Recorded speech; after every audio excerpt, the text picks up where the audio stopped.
On a fait 866 000 tests de 559 000 personnes. On a fait le diagnostic de 60 000, dont on a traité 40 000, 28 000 en ambulatoire, 4 000 hospitalisés.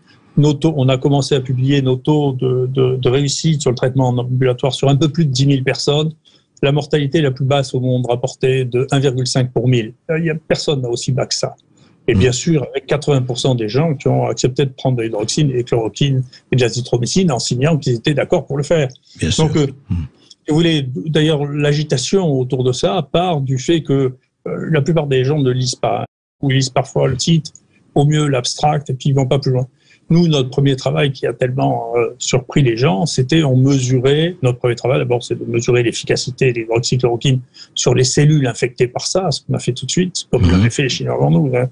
Et ensuite, quand on a traité avec un traitement qui avait été validé par le ministère de la Santé, le CCP, tout ce que vous voulez, on mesurait la diminution des virus chez les sujets, à leur nez, sous traitement, parce qu'on connaissait la moyenne de ce qui avait été détecté en Chine, qui était de 28 jours. Et nous, quand on a trouvé que c'était moins de 10 jours, et par chance, quand on n'avait pas prévu ça dans le projet, on a testé en même temps des gens qui, à Nice, n'étaient pas traités. On a vu qu'il y avait une différence qui était significative.